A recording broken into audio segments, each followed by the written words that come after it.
This is Women of Grace Live, discussing issues important to your life and faith, spiritual insight, practical wisdom. Join us as we transform the world one woman at a time. Women of Grace, for such a time as this. Now, here's your host, Johnnette Benkovic. Welcome to Women of Grace Live today, everybody. It's a great joy to be with you. We love spending this time with you Monday through Friday, as you well know. We're always so eager to hear from you and have that holy conversation that we enjoy so very much. I am Johnnette Benkovic. This is Women of Grace Live. We accept your calls, as you well know, as well as your questions, comments, your thoughts and ideas, inspirations, words of encouragement that come to us via our social media.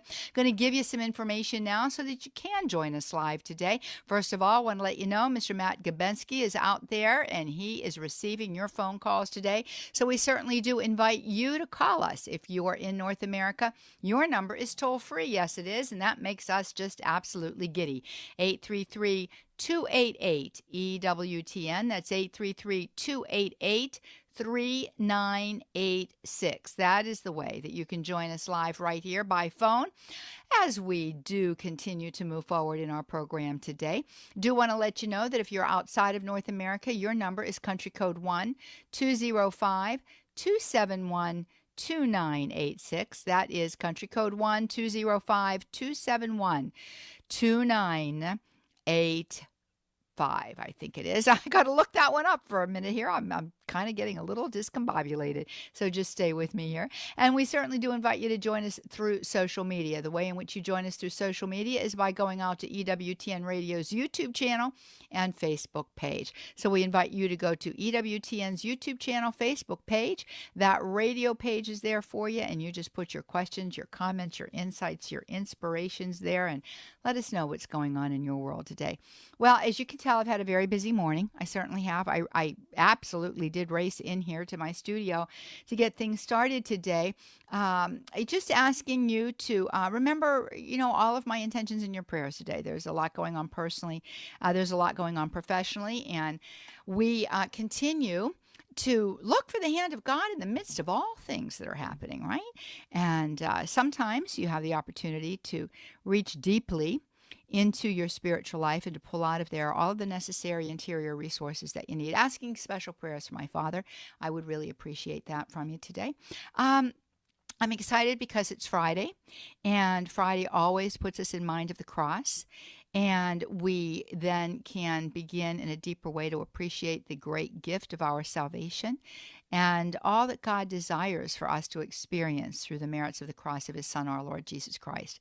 And, he continues to offer us these opportunities so that we might grow in trust, so that we might grow in faith, so that we might grow in assurance of his presence even when sometimes it seems as though he is absent from us. And as we appropriate that grace of faith, as we appropriate that beautiful opportunity to unite ourselves to his cross, even in the dark moments, we have the opportunity to then experience, a flood of divine light that helps us to see more clearly. So if you're going through a struggle today, I want to encourage you to hold fast, right? To hold fast to the word that's been given to you in sacred scripture, to hold fast to the teachings of the church, to hold fast to the reality of Emmanuel, the reality of God with us, and to allow ourselves to just be present to the moment and find there the grace that we need to move forward. I'm excited that it's Friday for another reason, and that's because Sue Brinkman is with us, and Sue always has so much to share with us with regard to breaking news and everything else that's going on. We certainly do welcome you to call us with your questions, your comments, your advice, your inspiration at 833-288-EWTN. That's a toll-free number for those of you in North America. 833-288-3986 is the way that you can join us live Live here on Women of Grace Live. And again, that holy conversation, I'll tell you, it is priceless. God uses you in abundant and amazing ways. 833-288-EWTN. Let's go to a break early. When we come back, Sue Brinkman is going to be with us. Stay tuned. May 11th. Blessed Teresa of Calcutta said, "A mere smile, a short visit, the lighting of a lamp, writing a letter for a blind man, carrying a bucket of charcoal, reading the newspaper for someone. Something small, very small, may in fact be our love of God in action." Let us reflect. In what small way will I resolve to show my love of God in action today?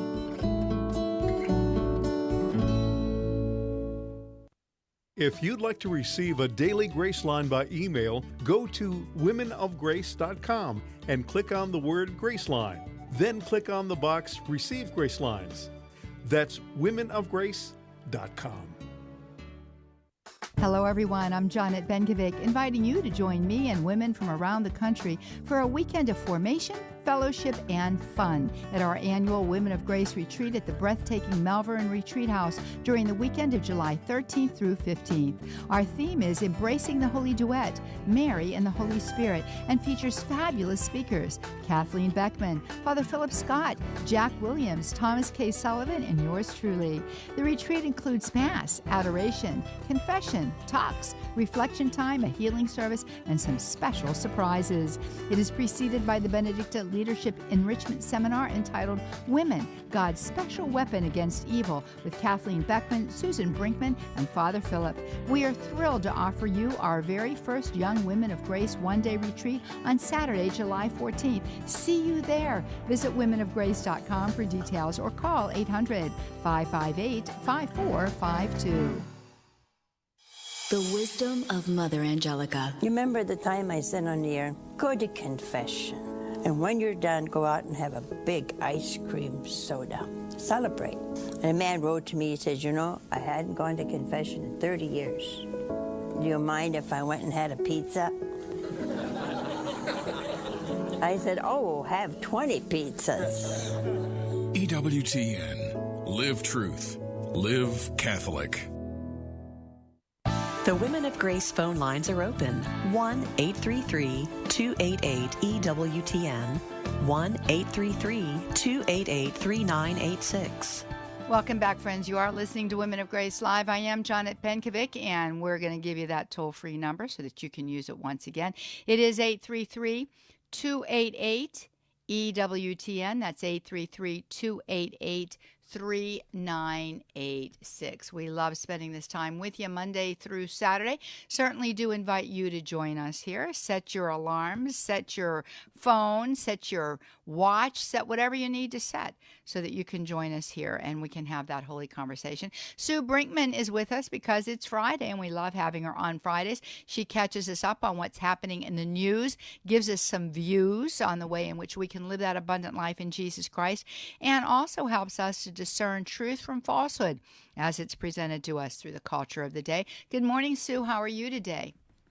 I'm doing just wonderful. How about you? Well, I am doing fine, thank you. I had so much going on this morning. It's just one of those very busy days, and I am delighted, however, that we have this opportunity to spend together talking about breaking news. You know, there was a lot. We received a phone call right here on Women of Grace Live earlier, and there's been just a furor out there about this Met Gala that took place, and I wanted to lead off with that because it confuses some people about the way in which the contemporary culture seeks to mock the Catholic Church and have it be accepted broadly. So, you know, what are your thoughts on this? Well, at the risk of sounding too much like Mother Angelica, I will have to, which isn't a bad thing, by the way. No. I will have to say, who is the dodo who came up with that idea? I mean, this was an epic fail, this whole Met Gala. It was an epic fail. I mean, I can see what they were trying to do. They were trying to get out and evangelize, and Colonel Dolan is, as we know, really astute in Catholic history, great student of American church history. He knows, the different subtle ways that the church can get into a dialogue for evangelization purposes. I understand all that. I get all that.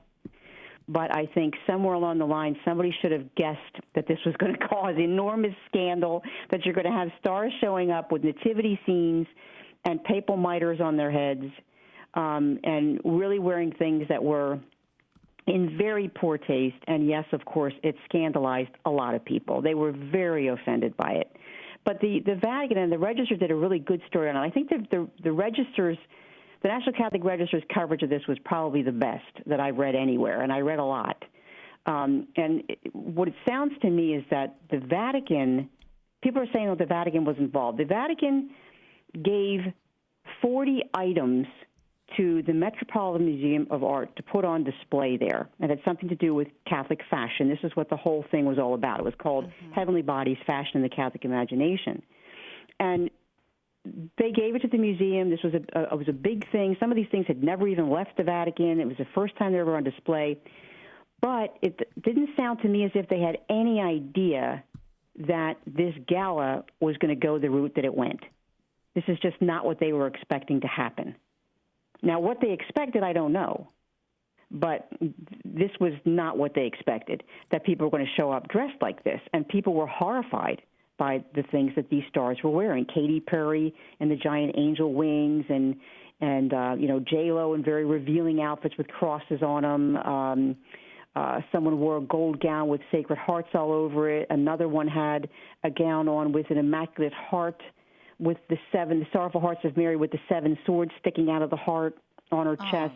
Oh, my goodness. I mean, it just went too far. It just went too far. And the museum, the head of the museum, did say that, he told them he wanted them to be dressed more modestly. Of course, that didn't happen either. But the whole thing, I think, went off the rails, and I think that the people who were involved in it didn't really expect that was going to happen. That's what it sounds like to me. They didn't expect it. I think they should have expected it, but I've made mistakes too, trust me. But I do think it was an epic fail. It was just an epic fail. I hope it evangelized somebody.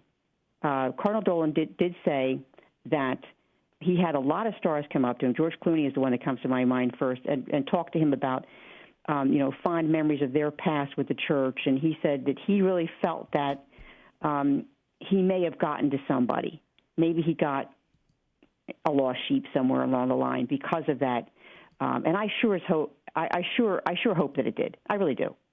But we have to see as this continues to fall out. And it is continuing to fall out. It was just all over Twitter and Facebook. I mean, it was social media. It took it by storm. And it was the majority of it was expressing horror. Even non-Catholics were doing this. Either other Christians were saying, I wouldn't stand for this if I were you. So, like I said, epic fail, all around epic fail. That's how I saw it. Yeah. Well, it's always sad when these things happen. And, it just seems as though no matter what best foot is put forward and no matter what the intentions may be, and they can be the absolute best of intentions, when you involve a segment of the population that really has very little appreciation for the moral law, then you're going to find that there are boundaries that get crossed over. As a matter of fact, you're going to probably find that there are no boundaries because the perception and the understanding is not there. And this speaks, I think, to a broader issue. And I think the broader issue is that within the culture of the day, we have very little sense of what decorum is, very little sense of what civility is, very little sense of what can be offensive to individuals. Now, if we do that, so we can almost give an unfortunate pass to individuals who do step over the line and really function with little taste in these kinds of settings, because perhaps the training, the environment does not lend itself to a full appreciation of, those kinds of behaviors that I just listed, decorum, and all of these other things, civility, desire to meet people in an appropriate way, given their sensitivities. but by the same token, you would still assume that people would have common sense. You would certainly hope that they would.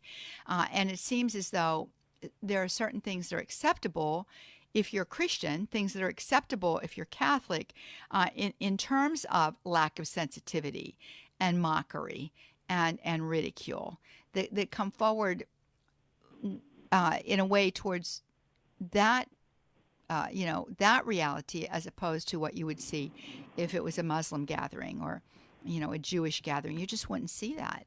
So it seems as though buffoonery is acceptable for this particular group of people. And I think it's part of the persecution of the day and time. Certainly doesn't excuse it, but I think it's part of that. Oh, absolutely, it's a part of that. And I think that it just shows you where the culture is at. But I found it to be almost redeeming in the fact that so many people reacted with horror to it and said, "Hey, this is wrong." I was happy to see that.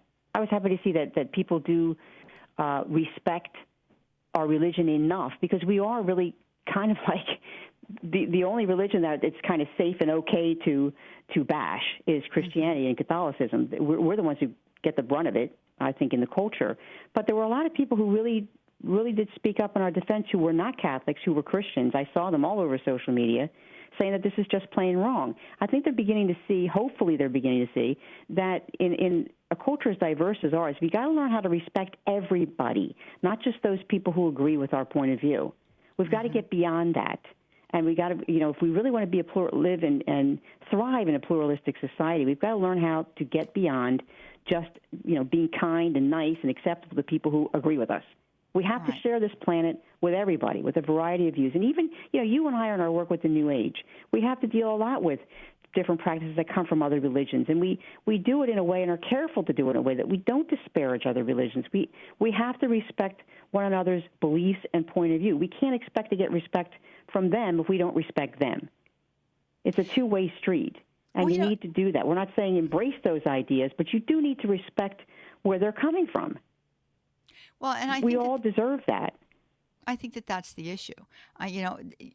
When we absolutely have to speak the truth and speak the truth in love. There's no question about that. And sometimes it's unpleasant to do that, and sometimes it's unpleasant to hear it, But the fact of the matter is, there is a way to have a civil discussion about points of and areas of difference and to waylay misunderstandings that can approach the person who is in opposition to our perspective, point of view, or religious perspective, to approach them as they truly are. And what is that? That is a person made in the image and likeness of God, who, because of that, if only for that reason, deserves our utmost consideration and our utmost concern. So, even in the area of public discourse today, there's not a friendly disposition towards somebody who sees things differently than we, who might stand in opposition, with an idea or a concept that is, antithetical to what it is that we're presenting. But you're right, and somehow we have got to return to that kind of framework. And I don't know how we're going to do it, but I know that we can, and I know that God can aid us and help us in that quest. And each one of us, I think, to the extent that God gives us light, through the presence of the Holy Spirit, we have to call ourselves into a type of accountability for that and a type of examination of conscience. We absolutely do. I agree with you 100% on that. Yeah. So, I want to... Hopefully we've learned from this. Hopefully we've learned from this whole thing. This was way over the top. It pushed the envelope. I think it just was a step too far for a lot of people, and maybe this will make us all stop and think. Yeah. Before we get so quick to attack one another and for their beliefs and all the little snarky posts and stuff that you read on social media and that. Maybe we just need to take a step back and ask ourselves, is this really promoting the love that Jesus asked us to do? He didn't ask us for much, did he? He really didn't ask us for much. Love one another as I have loved you. Are we really doing that when we behave in this kind of a fashion? we certainly are not. And those stars who showed up and wearing things that mocked our faith, we don't know what their intention was when they chose their outfits, but they sure did go to outdo one another in scandalous attire. They just had a ball with it. They really had so much fun. But unfortunately, it was at our expense. Yeah. And I'm not so sure that we should have gone that route. Yeah. Yeah. Well, how do you appropriate the Cardinal's response to some of the criticism that he received? Well, I think that the Cardinal, what was he going to say afterwards? There was a huge explosion even before the Met Gala was over. This was going on during the walking on the red carpet, going into the Met Gala, and he attended the Met Gala. He was actually there. But he came out and in his usual very honest and frank way, he talked about it. He said, look, we could have had a lecture in the museum on the Catholic imagination, and who would have come? Who would have showed up? And he said, especially the crowd from last night, meaning all the stars and all the people with all the money. They paid $30,000 a person to go to that. And he said that, when you do an evening like this, you get everybody to come out. And then he says, wow, that's the public square. This is where some of the movers and the shakers are going to be. So that's kind of where he was coming from. And I can see that point of view. He's trying to evangelize according to the culture that we're living in. And the ways that we did it 100 years ago aren't going to work now.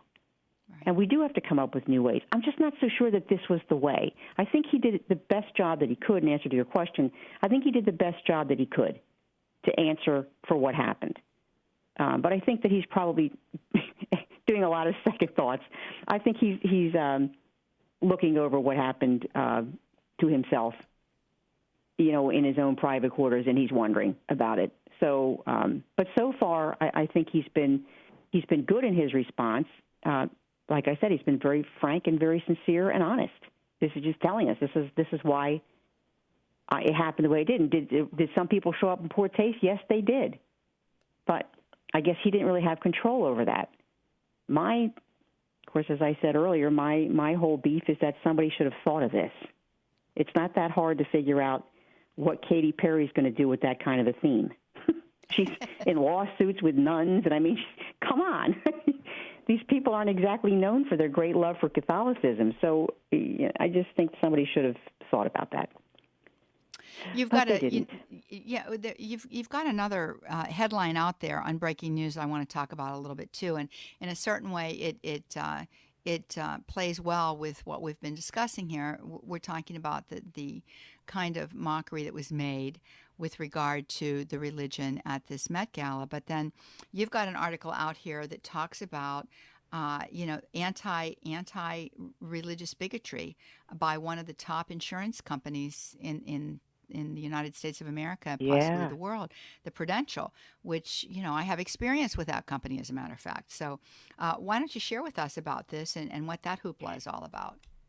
Yeah, this is pretty bad. This is Justin Danhoff, who is of the National Center for Public Policy Research. He runs their Free Enterprise Project. He's the man who confronted Joy Behar at a Disney staff meeting, or I forget what it was. It was a stockholders meeting, and he confronted Joy Behar and said, "Look, you got to apologize to Christians for what you said on the show." This is what she did earlier this year when she said she compared Christianity to insanity. And mental health problems. But he attended the Prudential annual meeting, and this is Prudential Financial, and he asked them, why did you sign on to the Human Rights Campaign animus brief?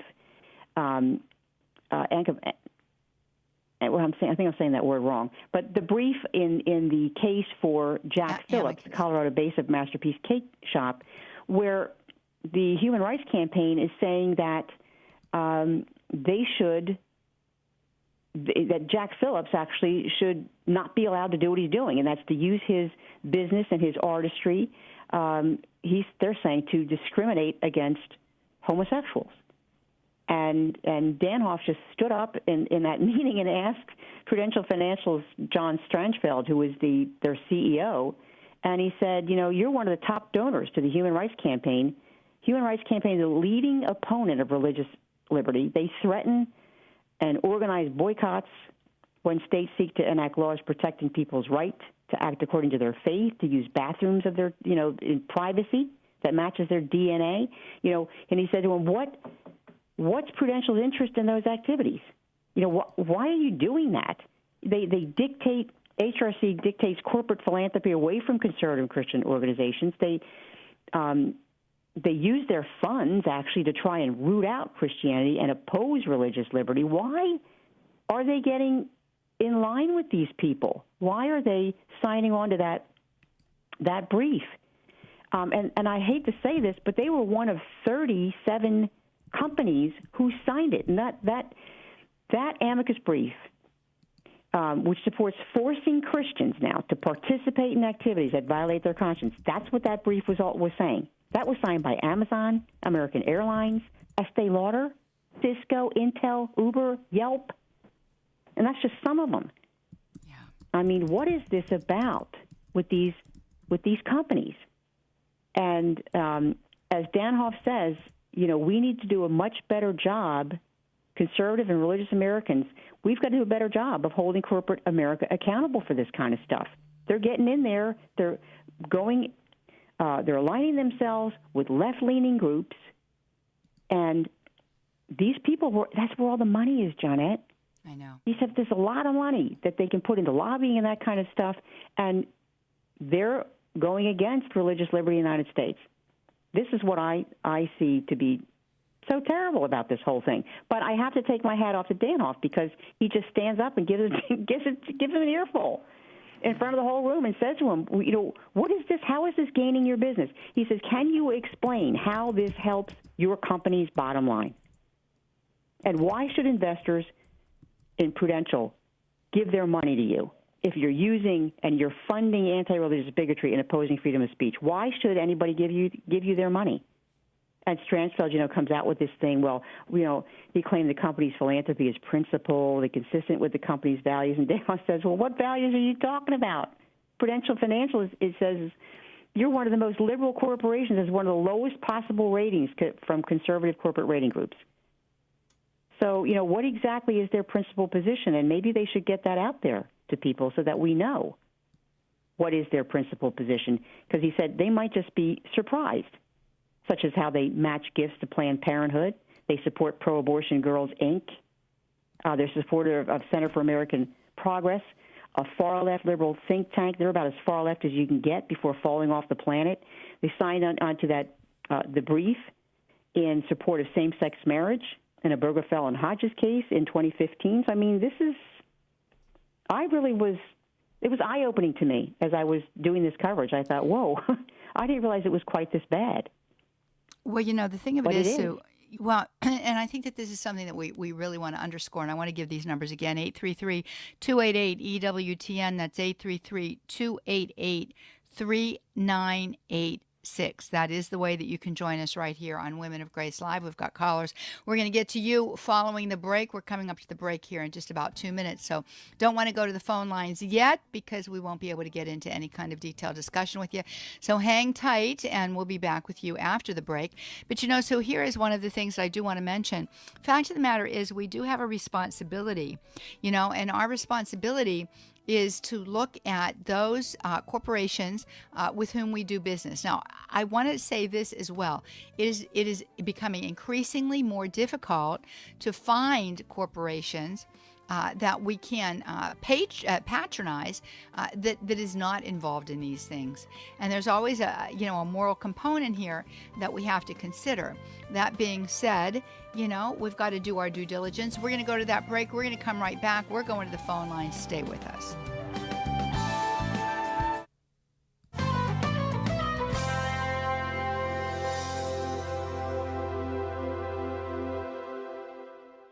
Father Wade Menezes. The Father himself gauges his Son, capital G, as the most perfect one to act in his stead, he whom the Father himself sent into the world. The leading Catholic voices are on EWTN Radio. Jesus told a parable about workers in a field. Some started at sunrise, some started at the end of the day. And when they lined up for their pay before heading home, everyone got paid the same amount. Of course, the guys who showed up at sunrise complained. Why do we get the same pay as the guys who showed up at the end? And the boss said in reply, "If I'm going to be generous, why are you complaining about that?"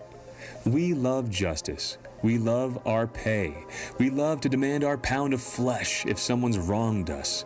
We love getting what's coming to us. And you know what? That's fine. There's something about natural law that makes us want what seems the most fair. But there's something better than fair. It's mercy. It's giving to people who don't deserve. It's lending to people who could never pay us back. It's forgiving even when someone couldn't possibly earn it. That's how God is toward us. It's how He calls us to be toward each other.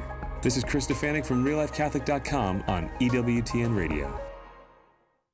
Missing Catholic radio in your area? Heed God's call to get involved and start a Catholic radio station. Contact Jack Williams, 205-795-5756, or email jwilliams@ewtn.com. It's May 11th, the memorial of St. Ignatius of Laconi. His job was to beg for food for the friary, and you know, even the poor wanted to give from their need because of his holiness. St. Ignatius of Laconi died in 1781.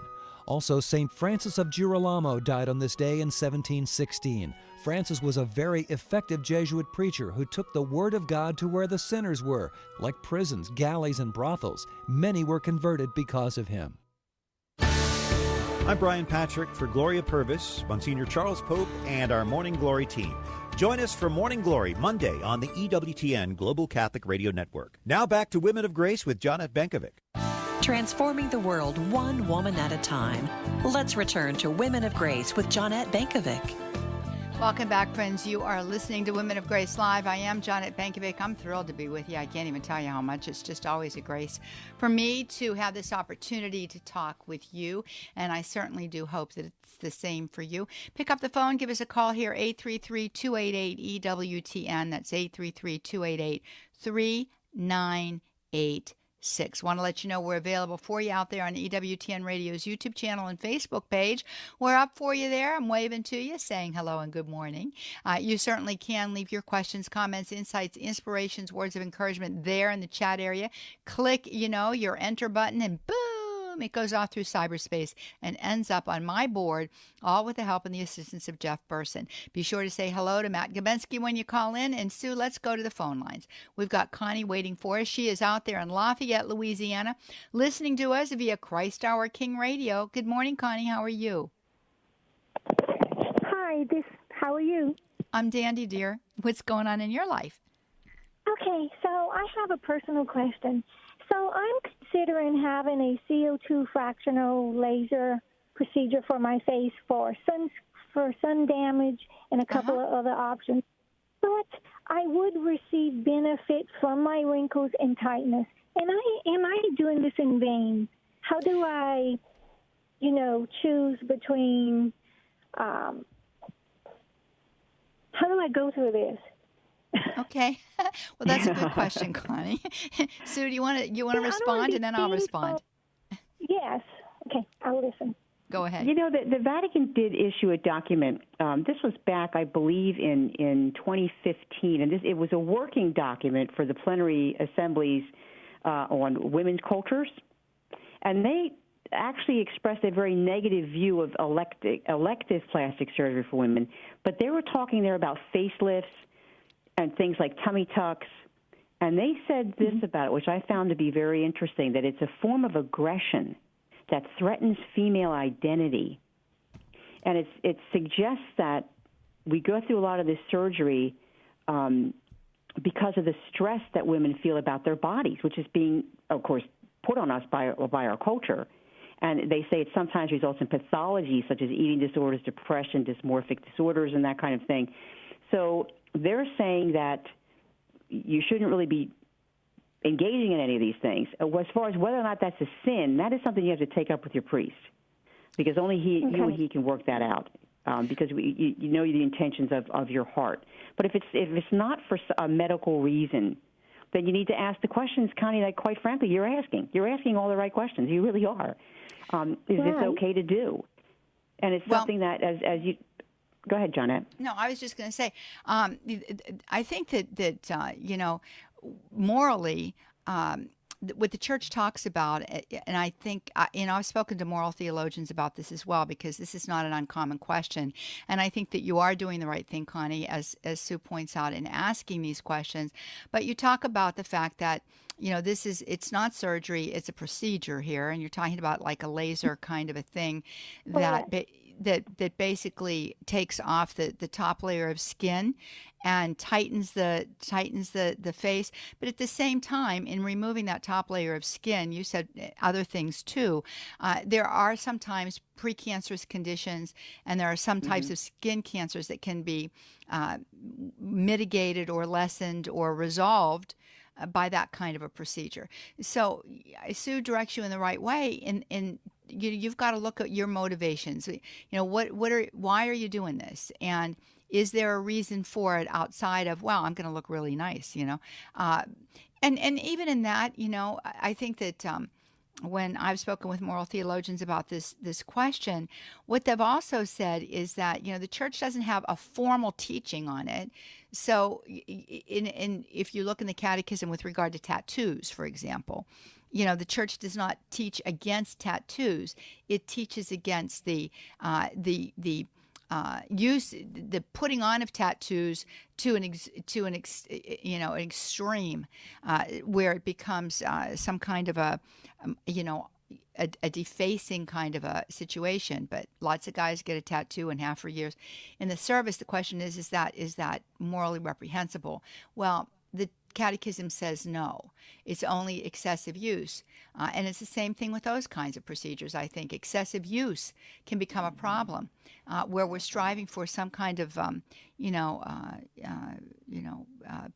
photoshopped image as opposed to the reality of who we are and the acceptance of the aging process, which we all have to face if God grants us numbers of years. So I don't know what you think about that, Sue. No, I think that's right. And like you said, there are some procedures. I'm not sure really what Connie exactly is getting, because I don't understand all the medical stuff there. But, there are some procedures that you do have to have, because, as you said, it's to help you with precancerous conditions. And if by chance it's going to get rid of your wrinkles, wow, that's kind of a bonus to me, That's the way I look at it. It's kind of, but that's not why you're going into it. But see, that's why I said you got to really talk to your priest and ask yourself, okay, why am I really doing this? Because a lot of times I think I know why I'm doing it, but then when I sit down and really face the facts and say, well, maybe I am doing this because of vanity, and I shouldn't be, or maybe I'm not doing it for vanity. Maybe I really do need to do this for such and such of a medical reason. So I think that it's, like I said, good questions, Connie, and I think that maybe a little discussion with your pastor would be a good idea before you go through with it, just to make yourself feel okay about it. Yeah, I think that's one a good way or idea. the other. Yeah, right. Sun damage is a real threat to the skin. That's for sure. Mm-hmm. And I'll tell you that here I live in sunny Florida. I'm just saying, and anytime you go to the doctors, they're kind of looking at you, to see if there's anything that's precancerous because of the sun, and they tell you, use an SPF 50 or whatever you need to use to prevent yourself from getting sunburned, and there's that constant concern about it. And personally, living in Florida, it's hard to not be in the sunshine, but by the same token, to lay there and to bathe in that sun can be a very dangerous thing. And I stopped doing it at the age of 30. I'm just saying. Because it just does, it damages the skin, and it's very, very bad. So any of you ladies out there, just make sure that you're protecting. I mean, you have a stewardship responsibility to protect yourself, from things like this, and so we've got to be very careful and pay very close attention. Well, let's move on. We hope we helped you there, Connie. Let's go to Jerry. She's calling us from Cleveland, Ohio today, listening to us via The Rock. How are you, Jerry? Fine, thank you, Johnnette. It's such an honor to talk to you. We go way back. You don't know it, but we do, because I am a first-time caller, but we do go way back, because I watched you on TV for years, and I no longer have cable, but I listen to you on Cleveland's AM 1260 The Rock. So I'm so happy, I'm so Jerry. grateful. I'm so grateful for our local Catholic programming. And I just want to say hello to your co-host today as well. So hi there. I've enjoyed I've enjoyed both of your comments and everything. But the main reason why I called, first of all, is Mother's Day is just around the corner, and I wanted to wish you a happy Mother's Day. But I want to share something with you as well. I recently lost my mom, and when I say recently, it had. I guess for some people it would not be recent, but for me, my mom and I were so close, and I feel like she passed maybe last month or something. She was everything to me. She was my best friend. She was my role model, my teacher, my confidant. We shared everything, and we just were we were always so close. And during the time when I was losing her, Johnnette, she was, before I brought her home, I took care of her 24/7. Altogether, it was almost 9 years. But at the point where I was really losing her and she was dying and she was in a facility at this particular time, because she landed in the hospital with a stroke, and then she stayed in this facility for a short period of time, and then I brought her home to in-home hospice. And at the time that she was in this facility, and I would sleep overnight with her in the same room and everything, but there was this one time I had to leave the facility for a bit. I had to go do something, and then I was going to come back. And I always have my radio on the rock, so I tell you, start the ignition, and I hear your voice. And and I didn't realize this, but you were going through the same thing I was going through. You were talking about being at your mom's bedside and losing your mom. And the things that you were saying, were it just helped me, I mean, of course, it was extremely emotional, and I was crying as I was driving.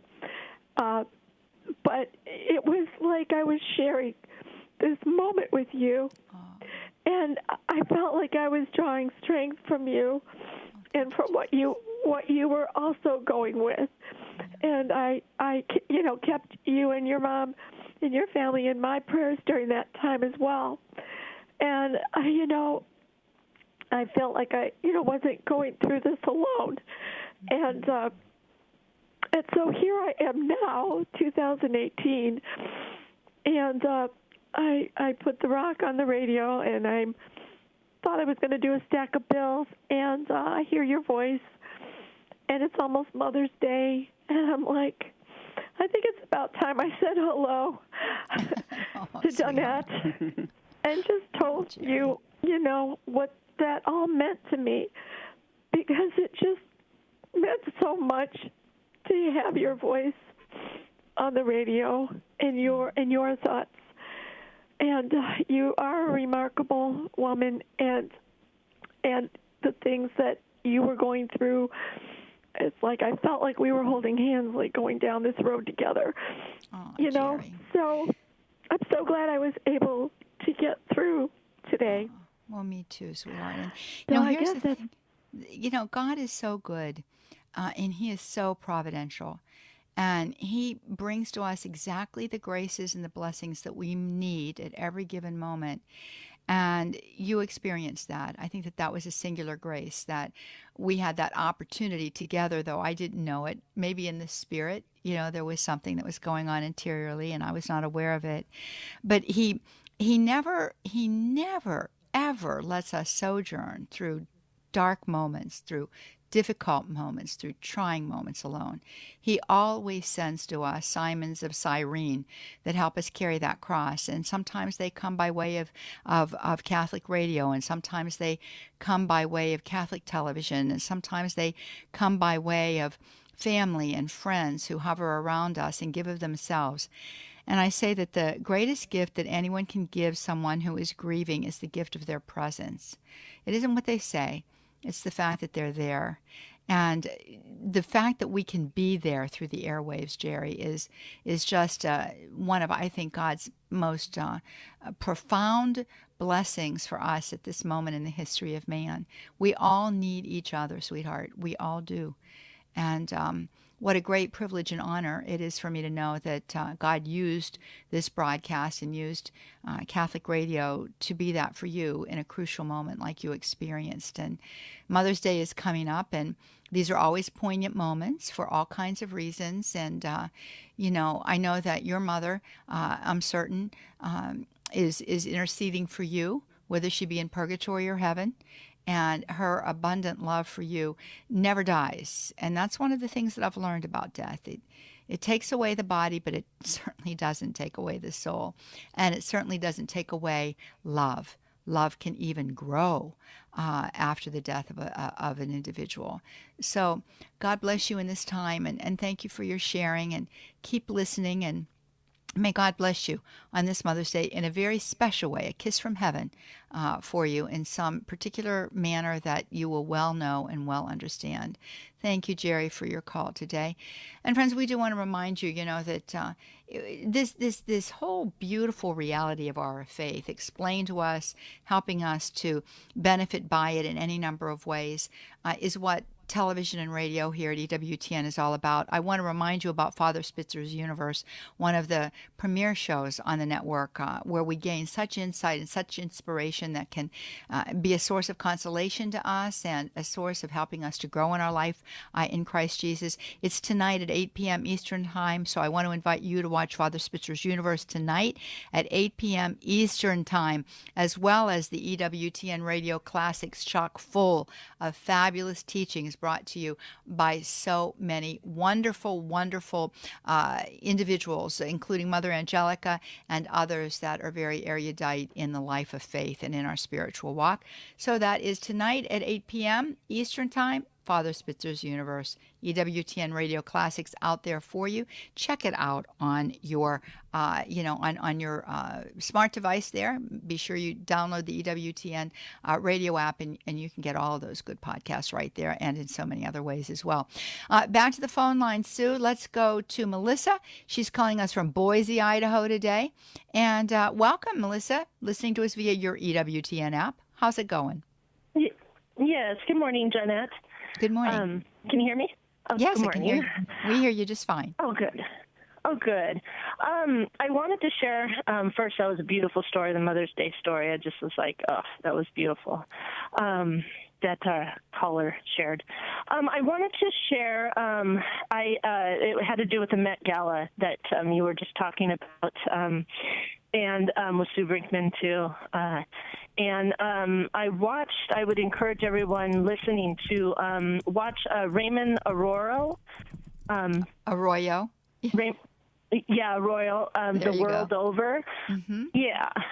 And I watched it last night, and they can pull it up on the web to watch it again. But he was talking about the Met Gala, and it was absolutely really good. And it just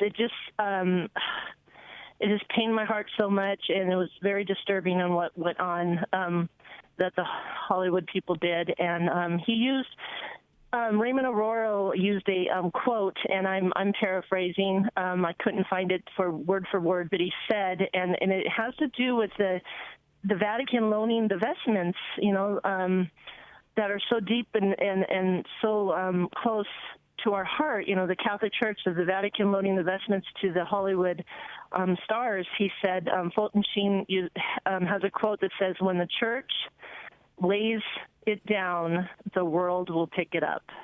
And it's something to really, really ponder and really, really think about, because I just was so disturbed and so I mean, Jesus and our Blessed Mother must have just been crying, because to have the 7 Dolors of Mary being worn by somebody with blue feathers on her head is just a mockery. I thought it was a mockery, a blasphemy, and it's just very sad that our faith was paraded like that. And I think that Cardinal Dolan should have never been there. And I just, it's a spiritual battle. It's a spiritual battle, and the Rosary is our weapon for spiritual warfare. I've been reading your book, Johnnette. Oh, I'm so glad. Thank you. And truly, I have, and I absolutely love. I just got to the reflections of the different mysteries of the Rosary. Just absolutely love them, and I want to pray them with my family and share them. But it's a real battlefield. We're a real battlefield out there, and we need to pick up our Rosary and pray hard because. It's just really scary, There was I heard that I even saw the picture that there's a bondage mask with rosaries draped on it. That is really scary, sad, very, very sad. So we need to pray hard. It's a real spiritual battle out there, and I just wanted to share that. Well, thank you, Melissa. Sue, do you want to respond? Oh, I think that you're absolutely right. I was saddened that that Cardinal Dolan was there. Of course, I'm sure that he didn't know when he went there that this is how they were going to show up.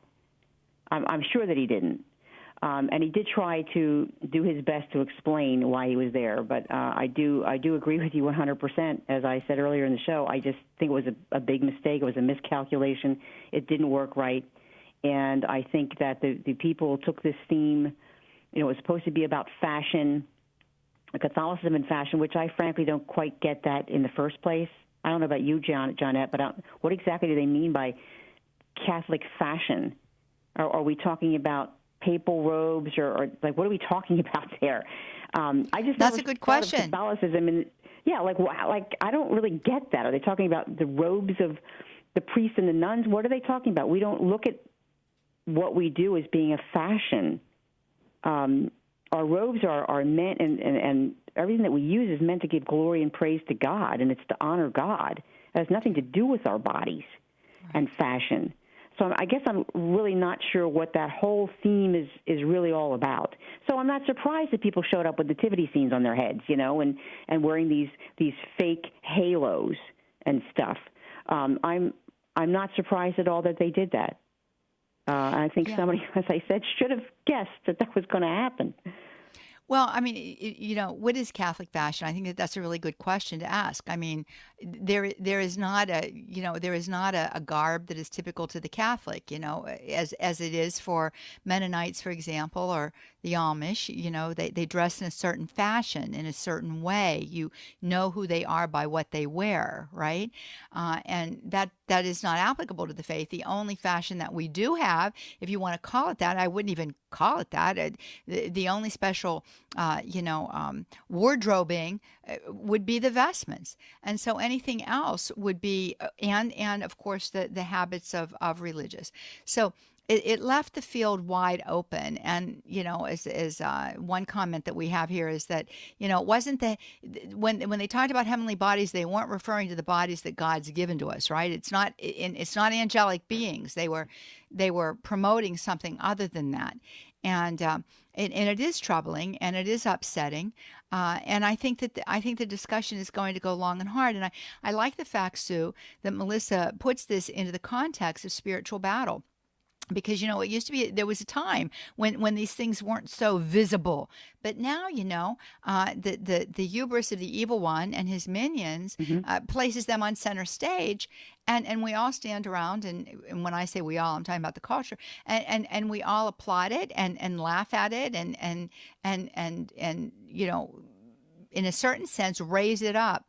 So, I think that she's right. I mean, we have got to be, and this is the work that you do, with our New Age blog. We've got to know truth from falsehood. We have to be very, very aware of the fact that we're in this battle and powers and principalities are out there. So, that's right.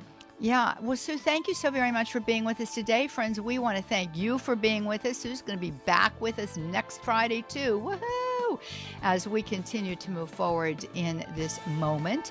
And we ask for you to send your prayers to us. We're praying for you all the time until we have the opportunity to spend more time together, which would be next week. Tomorrow. We look forward to being with you then. God bless you now. Bye-bye.